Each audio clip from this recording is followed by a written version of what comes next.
खाना निकाल कर उसने जो है, मैं शब्दों में कह नहीं पा रहा हूँ।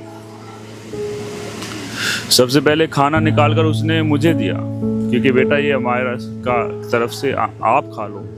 मैं बहुत भावुक हो गया, मैं रोने लगा, उसमें वो भी रोने लगी कि बेटा तेरे जैसे बच्चों की यहाँ पर आवश्यकता है, आप बहुत अच्छा कर रहे हैं। कुछ लोग हमें झूठे नफरती कमेंट्स करते हैं, झूठे झूठे टैग लगाते हैं। जो नफरती लोग हैं वो बहुत, मैं कहता हूँ 1% भी नहीं है, चंद मुट्ठी भर लोग हैं वो, चंद मुट्ठी भर। हम सब मिलजुल कर एक भारत बनाएंगे, श्रेष्ठ भारत बनाएंगे, क्योंकि इस देश की मिट्टी में ही मोहब्बत है। सबसे अच्छा ये लगता है कि लोग अपना बहुत प्रेम देते हैं, प्यार देते हैं, जब ये एक दो शब्द ये बोल देते हैं कि आप बहुत अच्छा काम कर रहे हैं। और बहुत दूर दूर से लोग आकर ये बोलते हैं कि हम सिर्फ आपकी वजह से यहाँ पर आए हैं, हम सिर्फ आपसे मिलने के लिए आए हैं। तो मैं उनको शब्दों में उत्तर नहीं दे पाता हूँ।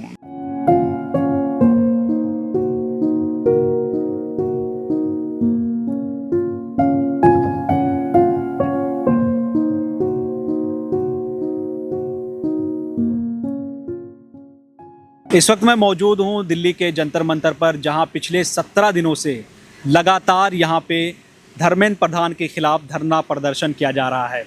पिछले 17 दिनों से यहां पर जो लोग इकट्ठा हो रहे हैं, उनकी एक ही मांग है कि शिक्षा मंत्री धर्मेंद्र प्रधान अपने पद से इस्तीफा दें।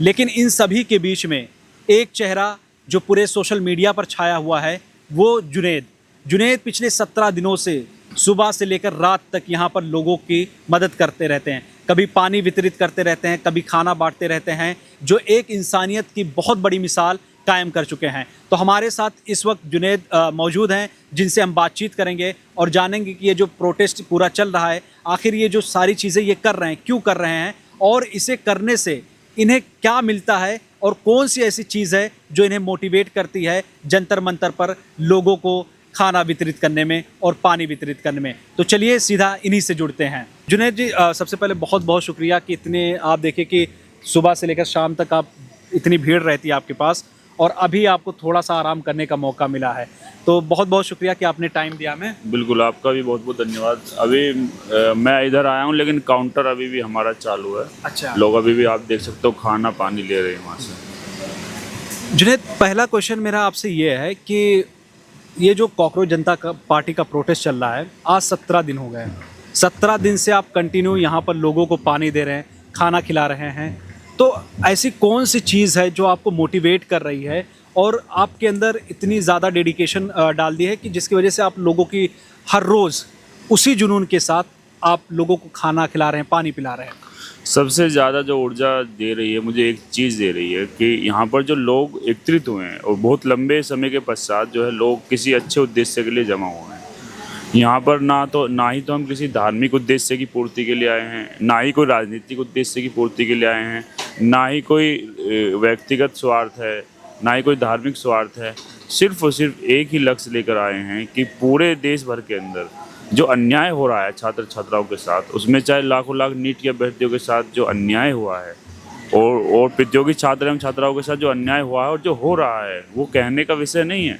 पूरे देश भर में जो धांधलेबाजी हो रही है, जिस तरीके से पेपर लीक्स के जरिए से छात्रों का दमन किया जा रहा है, उनका शोषण किया जा रहा है, वो मानसिक रूप से प्रताड़ित हो रहे हैं। मैं आपको एक उदाहरण देना चाहता हूँ। अभी रिसेंटली मैं एक खबर पढ़ रहा था जयपुर की, तो वहाँ पर पैरामेडिकल का एक पेपर हुआ, तो उसमें पेपर लीक हो गया और पता ये चला कि 5.5 लाख रुपए में वो पेपर को बेचा जा रहा था। तो इसका क्या अर्थ हुआ? कहीं ना कहीं जो योग्य अभ्यर्थी हैं उनको पीछे धकेलने का कुत्सित प्रयास किया जा रहा है। मतलब जो बच्चा 10-10, 12-12, 14-14, 16-16 घंटे मेहनत पढ़ रहा है, रेगुलरली लाइब्रेरी जा रहा है और सामाजिक जीवन से भी अपने आप को काट कर रखा हुआ है, शादी विवाह में भी वो अटेंड नहीं करता, उसका लक्ष्य बना रहता है कि किसी तरह से ये हो जाए तो थोड़ा जीवन में आसानियाँ हो जाएं। लेकिन जो वो मेहनत कर रहा है उसको हक है कि उतने करने के पश्चात उसको सीट प्राप्त होनी चाहिए, लेकिन उसको सीट प्राप्त क्यों नहीं हो पा रही है? क्योंकि उसके हिस्से की सीट कुछ पैसों में किसी अन्य अभ्यर्थी को बेची जा रही है, जो प्रतिभा है, देश की प्रतिभा जो बन रही है, जो दिन रात थोड़े थोड़े होकर जो पक रही है, वो तो उसको तो आप विलुप्त कर रहे हैं, यानी कि वो पेपर लीक्स के जरिए से उसको पीछे की तरफ धकेल रहे हैं। और जो लोग कुछ नहीं कर पा रहे हैं, मतलब अयोग्य अभ्यर्थी हैं, उनको आप आगे की तरफ लेकर जा रहे हैं। तो इस तरीके से वो लोग मानसिक रूप से भी प्रताड़ित हो रहे हैं, कहीं ना कहीं उनके साथ अन्याय हो रहा है और हम उस अन्याय के विरुद्ध लगातार खड़े हैं। इतने दिनों से आप लोगों की सेवा यहाँ पर कर रहे हैं, क्या कभी आपसे पुलिस ने पूछताछ की कि आपके पास पैसे कहाँ से आ रहे हैं, क्यों आप लोगों की मदद कर रहे हैं? ऐसा हुआ आपके साथ? पुलिस ने तो नॉर्मली अब वो अपना काम करते रहते हैं, LIU वगैरह का, वो सब कभी फ़ोटो करना, ये करना, एड्रेस पूछना, क्या करते हो ये, वो तो उनका कार्य है, वो कर रहे हैं। लेकिन हम जो है इन सब चीज़ों से डरने और घबराने वाले नहीं हैं, क्योंकि हम बहुत बड़े उद्देश्य के लिए यहाँ पर जमा हुए हैं। हम यहाँ छात्र हित के लिए जमा हुए हैं और देश के हित के लिए जमा हुए हैं। देश का हित छात्र हित के साथ जुड़ा हुआ है और छात्र शक्ति को राष्ट्र शक्ति कहा जाता है। और जब राष्ट्र शक्ति के साथ जो अन्याय हो रहा है, किसी भी देश की रीढ़ होती है वहाँ की शिक्षा व्यवस्था, उसी को चौपट कर दिए जा रहे हैं हम, तो देश कैसे आगे बढ़िएगा। कई बार आपकी तबीयत यहाँ पे ख़राब हुई, तो आपको नहीं लगा कि आपको रेस्ट लेना चाहिए? मन गया रेस्ट लेने का, मतलब तबीयत बिल्कुल साथ नहीं दे रही थी, लेकिन एक बहुत बड़े कोच के लिए हम इकट्ठा हुए हैं और उसके लिए छोटी मोटी चीज़ों को तो थोड़ा बहुत तो सहन करना पड़ेगा। हाँ, सच में दिल रोता है। मतलब जो बच्चों के साथ अन्याय होता है। एक छोटी बच्ची थी अमायरा, जयपुर के अंदर, उसकी माता पिता आए थे। अमायरा की मोम का एक दिन शायद शुक्रवार में फ़ोन आया था, तो कहने लगी बेटा मैं अमायरा की मोम बोल रही हूँ। मेरा उसका नाम सुनते ही दिल भर आया कि मैं कहने लगा कि इसके अमायरा ने सुसाइड किया, क्योंकि सिर्फ 9 साल की बच्ची ने सुसाइड किया। वो इसलिए किया क्योंकि उसको बुल किया गया, उसके जो शिक्षक थे, उसके टीचर्स थे, बार बार उसको प्रताड़ित किया गया और अंततः वो डरी घबराई हुई ऊपर की वहाँ पर गई और उसने कूद कर, मतलब CCTV में साफ दिख रहा है कि बच्ची डरी हुई है, सहमी हुई है। उसे किसी ने बचाने का, रोकने का प्रयास नहीं किया। जयपुर के सबसे महंगे वो स्कूल में पढ़ती थी और आज तक भी उस बच्ची को न्याय नहीं मिल पाया। आज तक भी वहाँ का प्रिंसिपल भी बर्खास्त नहीं हुआ। तो उसकी मम्मा का फ़ोन आया कि बेटा हम आ रहे हैं और संडे में, मतलब इतवार में जन्म दिवस है अमायरा का। मेरा दिल अंदर से बिल्कुल भर गया कि वो अमायरा तो हमारे बीच में नहीं है, हम कैसे उसका जन्मदिन मना पाएंगे। फिर वो लोग यहाँ पर आए, मैं उनको देखकर एकदम भावुक हो गया और फिर वो उसके लिए खाना भी लेकर आए थे। वो खाना, उसकी मम्मा ने खाना निकाला और सबसे पहले खाना निकाल कर उसने जो है, मैं शब्दों में कह नहीं पा रहा हूँ, सबसे पहले खाना निकाल कर उसने मुझे दिया, क्योंकि बेटा ये अमायरा का तरफ से आप खा लो। तो मेरा दिल अंदर से बहुत रोया, मैं, वो भी बहुत रोने लगे। मतलब तो ये अन्याय है। हम चाहते हैं कि उसको, आज तक भी प्रिंसिपल भी बर्खास्त नहीं हुआ। इतने ताकतवर वो लोग हैं। आप नीट के अभ्यर्थी लगातार जो है सुसाइड कर रहे हैं, अभी भी कई बच्चे सुसाइड करते जा रहे हैं। मतलब वो अपने भविष्य को लेकर संशय में है। कहान के पिता आए थे जो नीट का अभ्यर्थी था, मैं उनसे मिला। उन्होंने बताया कि मेरा बच्चा मल्टी टैलेंटेड था, म्यूजिक भी बजाता था, डांसिंग में भी बहुत अच्छा था और वो नीट के जो फर्स्ट पेपर हुआ था वो बहुत खुश था, सारी चीज़ें अच्छी से चल रही थी। लेकिन अचानक से ये आता है कि नीट की पेपर में धांधली हुई है। उसको पहली बात तो ये मानने के लिए तैयार नहीं हुई कि अब लास्ट तक भी ये कहते रहे कि कुछ पेपर लीक हुए हैं, कुछ पेपर आउट हुए हैं। जब कुछ पेपर आउट हुए हैं तो आपने क्यों री एग्ज़ाम के लिए कॉल दिया? मतलब आप गलती मान भी नहीं रहे हैं। तो वो कहने लगे कि जब री एग्ज़ाम का जिस दिन न्यूज़पेपर में छपा तो कान के पिता कहने लगे कि मैंने उस न्यूज़पेपर को स्किप कर दिया, यानी छिपा दिया कि मेरे बच्चे को ना दिख जाए। लेकिन जो कोचिंग संस्थान है वहाँ पे जो बच्चा पढ़ता था उन्होंने लगातार उसको कॉल किया कि बेटा आओ आओ, आपको आना होगा। तो बच्चा मतलब मानसिक रूप से वो प्रताड़ित हुआ। और कई हज़ार करोड़ का कोचिंग संस्थानों का बिजनेस है भारत के अंदर और कोई नियमावली नहीं है। मतलब सब ऐसे ही चल रहा है। कहीं कभी लाइब्रेरी में पानी भर जाता है, बच्चे वहाँ पर मर जाते हैं, कभी लाइब्रेरी में आग लग जाती है। मतलब जब हादसे हो जाते हैं, जब चेतते हैं कि हाँ ये होना चाहिए था, हाँ ये होना चाहिए था, पहले क्यों नियम, जब कई हज़ार करोड़ का बिजनेस है, वो झूठे झूठे लुभावने प्रलोभन देते हैं बच्चों को, उनको उकसाते हैं, उनको वो करते हैं कि हमारा वो होना चाहिए, तो उनके लिए नियमावली बननी चाहिए। हम चाहते हैं इसमें शिक्षा में पूरा परिवर्तन होना चाहिए। एनईपी जब से आया पूरा शिक्षा का आपने बेड़ा गर्क कर दिया। हम चाहते हैं एनटीए को रद्द किया जाए। तो ये सब हमारी मांगे हैं। आज 17 दिन हो गए हैं इस प्रोटेस्ट को, लेकिन इसका कोई असर सरकार पे नहीं देखने को मिल रहा है। एक होता है कि सरकार बातचीत करने के लिए रेडी हो जाती है कि ठीक है, जो लोग प्रोटेस्ट करते हैं तो उनसे चलो डायलॉग डिस्कशन करते हैं। कोई सरकार की तरफ से कोई भी ऐसी बातचीत की पेशकश नहीं की जा रही है। क्या कहेंगे इस पर आप? बिल्कुल ढीठ लोग हैं, बेशर्म निर्लज्ज लोग हैं। नैतिकता नाम की कोई चीज़ नहीं है। पहले लोग आपने पहलों की सरकारों में देखा होगा, मंत्री स्वतः ही अगर कोई ऐसा कार्य हो जाता था, वो मतलब इतनी शर्म आती थी उसको, वो स्वतः वो अपने उससे भी मशवरा करना उचित नहीं समझता, स्वतः ही कह देता था कि मैं अपने मंत्री पद से इस्तीफा देता हूँ। तो ये सब क्या है? मतलब आप 20 से 22 बच्चे नीट की अभ्यर्थी सुसाइड कर चुके हैं, और ये तो एक ऑफिशियल डाटा है। इस संभवतः जो अनऑफिशियल डाटा है वो तो संभवतः और भी अधिक होगा। कितनी सारी बातें तो हम तक पहुंच ही नहीं पाती। जो सुदूर छोटे छोटे कस्बों और गांवों में बच्चे सुसाइड कर रहे हैं, ये तो बड़े बड़े शहरों की जो घटनाएं होती हैं वो कवर कर ली जाती हैं, उनको भी छिपाने का पूरा प्रयास किया जाता है। तो आप ये कहते हैं कि आप एफआईआर ही दर्ज नहीं करेंगे, तो आप ये कहते हैं कि अपराध बहुत कम हो गया। भाई अपराध हो रहा है और बहुत अधिक संख्या में हो रहा है। आप एफआईआर ही दर्ज नहीं कर रहे हैं तो वो दिखेगा कैसे रिकॉर्ड में? तो ये हम कह रहे हैं कि एक बच्चे की भी, मैं ये कहता हूँ, वो उसने सुसाइड नहीं किया, उनकी हत्या है ये।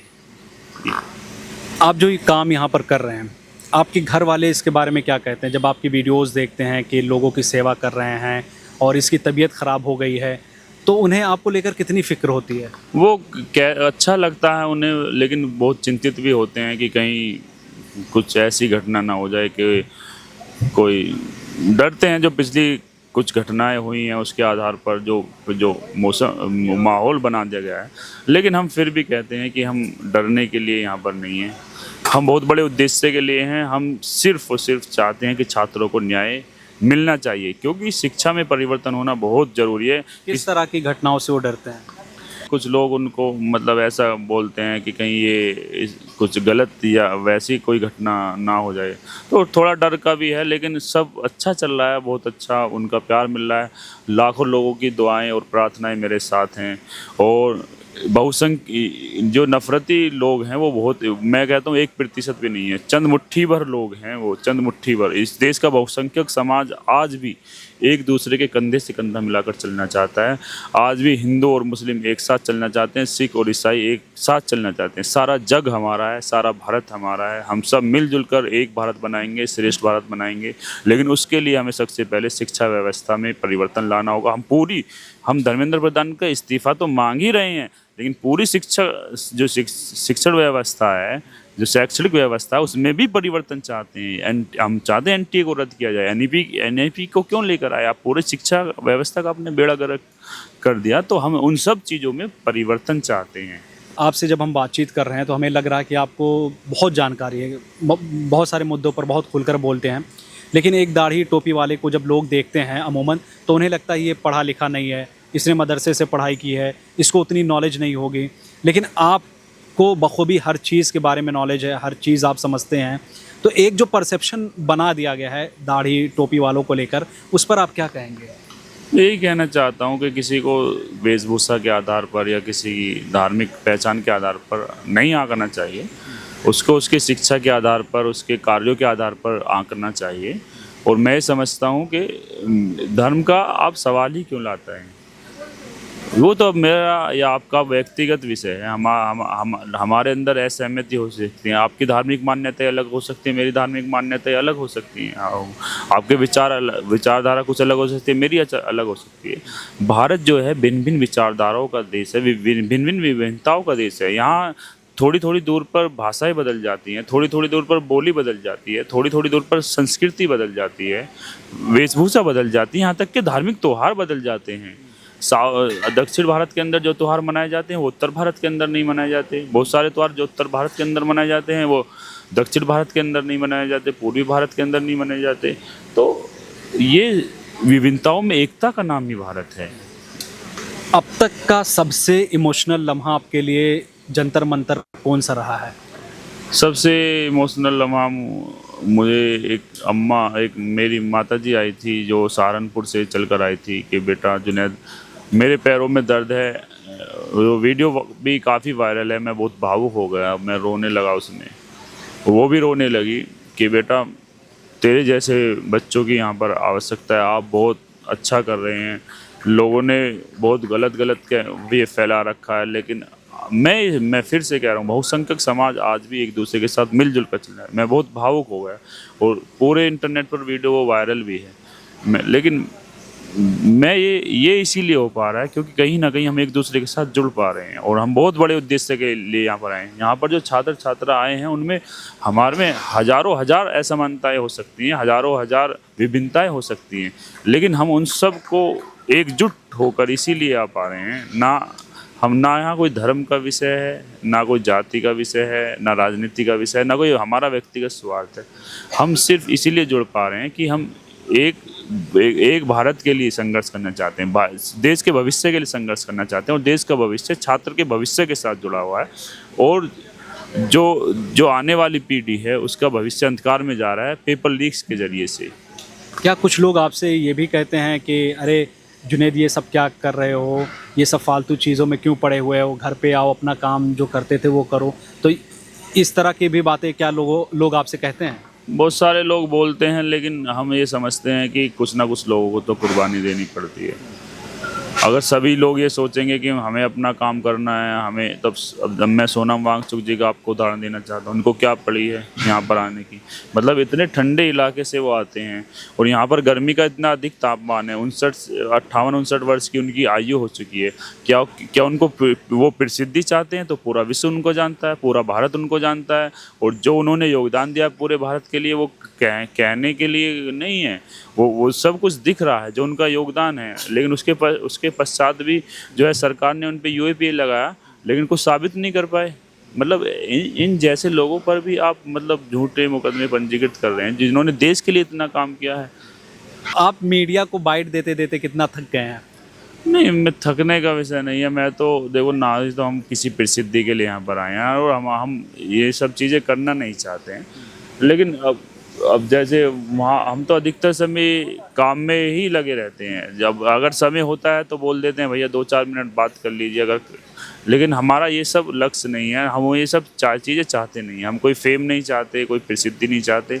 हमारा सिर्फ लक्ष्य यही है कि छात्रों के साथ जो अन्याय हो रहा है, जो उनके साथ अहित हो रहा है, वो बहुत गलत हो रहा है, उनको न्याय मिलना चाहिए। हाँ, बिल्कुल। आप एक चीज़ बार बार कहे जा रहे हैं कि आपका उद्देश्य बहुत बड़ा है, आप बहुत बड़े कॉज के लिए यहाँ पर सब इकट्ठा हुए हो, आप चाहते हो कि एजुकेशन सिस्टम सही हो, लेकिन 17 दिन हो गए हैं, अभी तक इस सरकार के कान पर जू तक नहीं रेंगे हैं।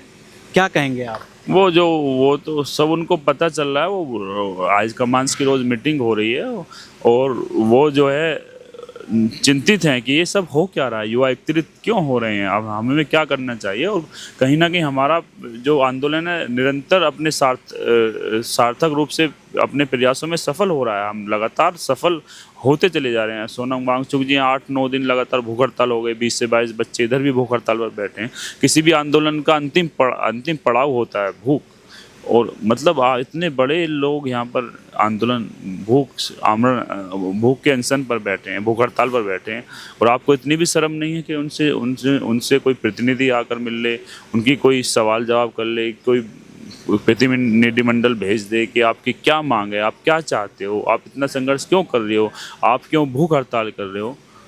मिलना चाहिए नहीं चाहिए, लेकिन बिल्कुल नीचता की और बिल्कुल हदों को पार कर दिया। लेकिन ये लोकतंत्र है, ये राजशाही नहीं है कि कुर्सी से पर चिपक कर बैठ गई। जो जनता सिंहासन पर बैठाना जानती है वो सिंहासन को से उतारना भी जानती है। इसलिए हम ये कह रहे हैं धर्मेंद्र प्रधान जी, आज यहाँ पर हजारों हजार की संख्या में छात्रा हैं। अगर आप नहीं इसको ज़्यादा अधिक समय तक करते हैं तो यहाँ लाखों की संख्या में और हमारे साथ लगातार लोग एकजुट हो रहे हैं। भिन्न भिन्न राजनीतिक दलों के लोग आ रहे हैं यहाँ पर, जो टीएमसी के लोग आए, संजय सिंह आए आपके।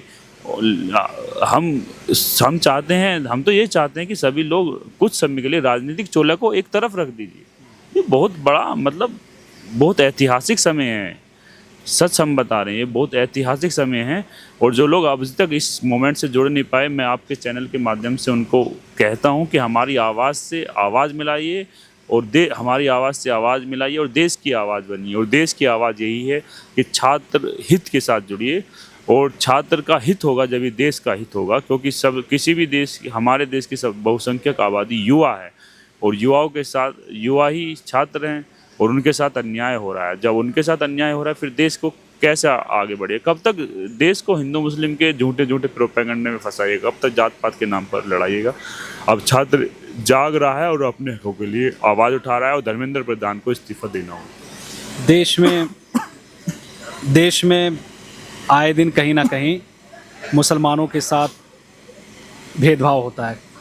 आए दिन आप देखते होंगे, आप तो न्यूज़ फॉलो भी करते हैं, ख़बर भी पढ़ते हैं, सोशल मीडिया भी चलाते हैं।